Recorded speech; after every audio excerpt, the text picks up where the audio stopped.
We have here Professor John Mcleod from University of Abertay and also Oslo, that is teaching at Palm universities in this semester, single case research and method to carry on research in clinical practice.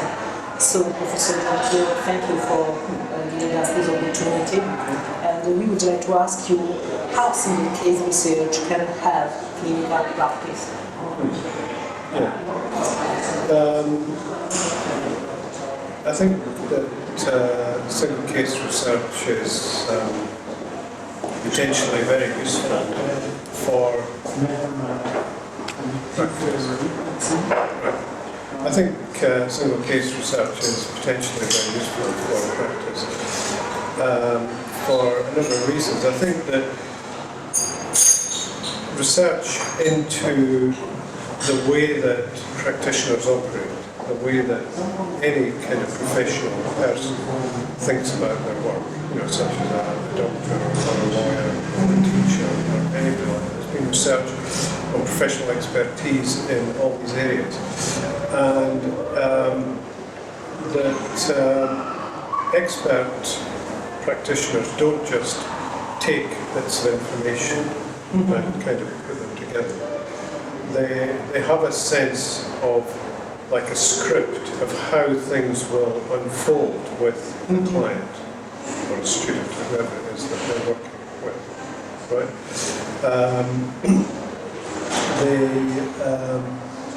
Some British researchers have called this a mind line.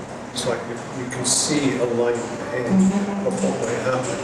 So it's like it's a kind of balancing. Well, if I do this, the client might move in this direction, or if I do something else, move in another direction. So they may decide to go in another direction.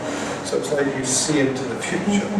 So, I mean, a lot of that research began by analysing the thought processes of chess players. Right? So, a novice chess player knows the rules of chess. He knows where the king can move to, the rook can move to, and so forth. The novice chess player only really sees one or two moves ahead, whereas a really expert chess player can think in terms of like 20, 30, 40 moves ahead, all the different possibilities. Right? Exactly. So that's the way that professional practitioners think. So a case study is a sort of parallel to that, because in a good case study, first of all, you're trying to in the case study, you're trying to reflect the complexity of what happens in therapy. It's not just one factor, or like the therapeutic relationship or empathy. It's all kind of factors. And then in a case study, you're looking at how things unfold over time. The assessment and then what happens in the early sessions and what happens in the later session and so forth. So a case study is a kind of knowledge package that fits with professional practice. And I think it's then particularly useful because any practitioner, any therapist, no matter how busy they are and how hard they work, they can only see a certain number of clients. Yeah. Right. So you have a kind of script in your mind based in, I don't know, you've seen 200 or 3,000 clients or whatever. But there are still things you haven't seen. There's still patterns you haven't come across, right? Or choice points that you've never considered. So case study knowledge allows you to explore that. Yeah?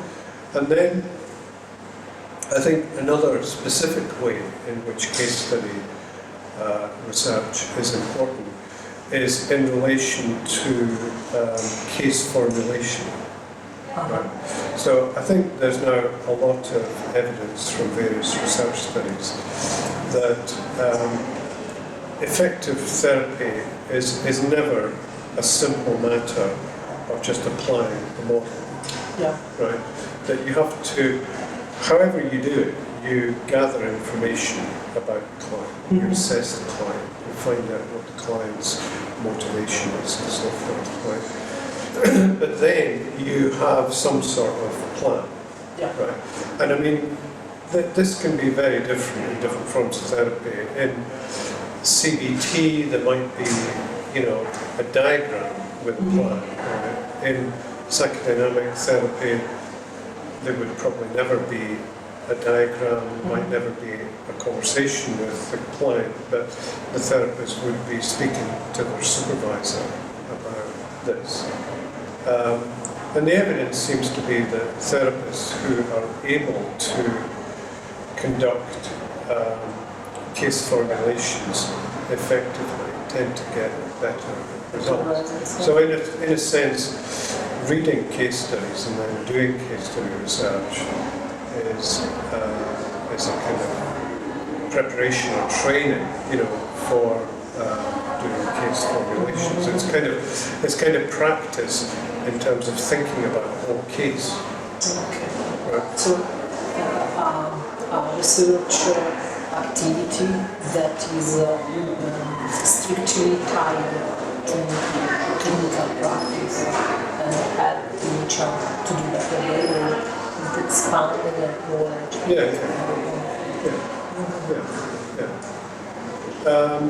I think it's important to know about other types of research as well. Right? I think, you know, there's a role for randomized trials, there's a role for intensive qualitative studies based on interviews and things like that. And, you know, different types of research evidence and research knowledge will be useful for different audiences and different scientific purposes and so forth. But I think that in terms of practitioners, I think case study research has a particularly central role in terms of influencing. Yeah. And I think it can then also be combined with other types of research. I mean, there was a really interesting study done in America where they were kind of interested in whether practitioners paid attention to the results of randomized trials, right, and evidence-based guidelines and things like that based on randomized trials. So they did a study that was quite simple.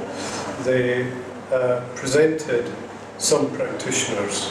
They divided the practitioners randomly into two groups. So some of them just read a summary of the results of a randomized trial, right? And then the other group had the summary of the randomized trial, but they also had a case study that illustrated the findings of the randomized trial, right? Okay. And then they didn't just ask them about, you know, how interesting these different pieces of information were. They asked them a behavioural question. They asked them, how likely would you be now to get training in that type of therapy or technique, right? Okay? So what they found was a very clear difference was that the therapists who'd had the opportunity to read a case study about the intervention were much more likely to say, oh yeah, that looks interesting, I might well sign up for a training workshop or training course. In a certain way, a more real and concrete experience of what is said in an article. Certificate. Okay. Thank you very much for this interview and for your opinion about the case study research. Very interesting. Thank you very much. Pleasure. Thank you.